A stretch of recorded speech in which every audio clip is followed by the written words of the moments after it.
الله الرحمن الرحيم. أهلا وسهلا بكم جماهير نادي الزمالك.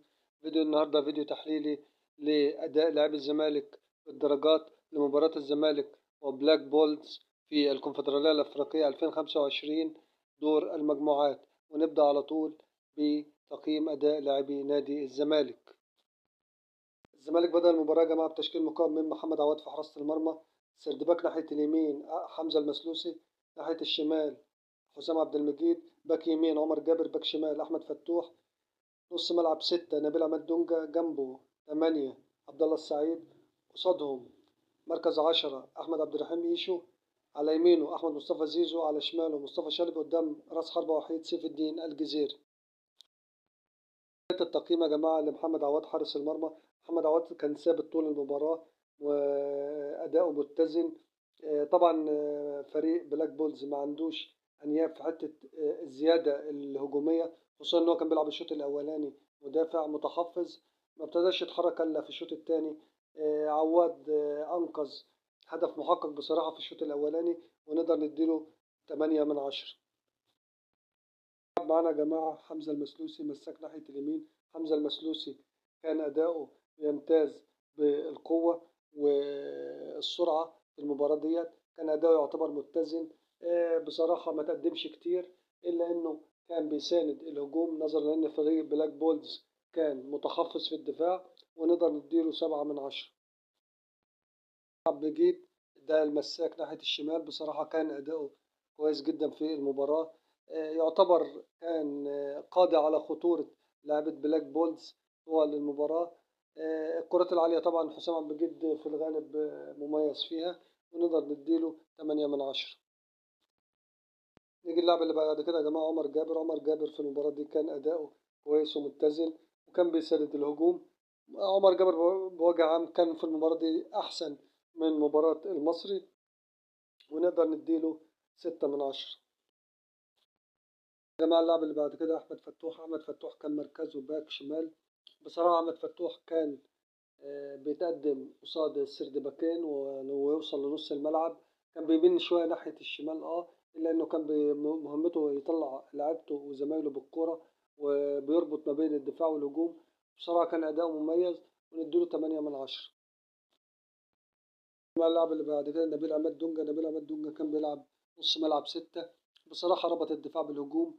هجوميا كان مميز، دفاعيا ما ظهرش قوي لأن فريق بلاك بولز ما كانش بيضغط قوي على نص ملعب نادي الزمالك، لأن كلهم كانوا بيبقوا تحت الكورة. ونديله 9 من 10 نظرا لأنه أحرز هدف كمان، يعتبر أجمل أهداف المباراة. اللاعب اللي بعد كده عبد الله السعيد. عبد الله السعيد كان بيلعب نص ملعب 8. كان أداؤه مميز، كان بيربط الدفاع بالهجوم، وكان بيساعده احمد فتوح. عبد الله السعيد ادى الدور المطلوب منه، ربط الدفاع بالهجوم، خصوصا إن فريق بلاك بولز كان عنده تكتلات دفاعيه، وكان في بعض الاحيان لما الكوره بيحصل تكتل وفي لاعب بيهرب من المدافعين بتوع بلاك بولز، كان بيستخدم الكره الطوليه المتقنه خلف المدافعين، ونقدر نديله 8 من 10. اللاعب اللي بعد كده يا جماعه احمد عبد الرحيم ايشو. احمد عبد الرحيم ايشو كان بيلعب مهاجم 10. كان بصراحة أداؤه مميز. كان بيتناوب المراكز ما بينه وما بين أحمد مصطفى زيزو. ساعات هو بيخش للجناح اليمين، وزيزو ساعات بيلعب في النص، وساعات زيزو يروح على الجناح وإيش يلعب في النص. فبصراحة كان أداؤه مميز الشوط الأولاني، ونقدر نديله 8 من 10، غير إن هو كمان أحرز الهدف الأولاني لنادي الزمالك. بصراحة كان أداؤه مميز طوال المباراة. ولو اتكلمنا عن زيزو، هو زيزو أداؤه مميز عموما، لأنه لاعب مميز. بصراحة زيزو اشتغل في الجناح اليمين، واشتغل برضك في نص الملعب مكان إيشو في مركز 10، ساند الهجوم كتير، وساعات كان بيرجع برضك في الدفاع، رغم إن فريق بلاك بولز ما كانش له أنياب هجومية يعني، إلا إن إحنا ممكن ندي لزيزو 8 من 10. بعد كده يا جماعة مصطفى شلبي. مصطفى شلبي كان بيلعب جناح شمال. بصراحة كان بيخترق من الأجناب طوال المباراة. أداؤه كان مميز بصراحة، كان أحسن من مباراة المصري اللي فاتت، ونقدر نديله 7 من 10. بعد كده يا جماعة سيف الدين الجزيري. سيف الدين الجزيري كان بيلعب رأس حربة صريح. طبعا سيف الدين الجزيري أداؤه كان فوق المتوسط، وبذل مجهود كبير، بس طبعا كان في تكتلات دفاعية لفريق بلاك بولز. طبعا مش مستوى سيف الجزيري ده اللي احنا نعرفه، طبعا سيف الدين الجزيري بيكون أقوى من كده، إلا إن احنا هنديله 6/10. تغييرات يا جماعة للعيبة اللي هم نزلوا ما بين، كان في لعيبة ما بين إصابات أو تغييرات فنية.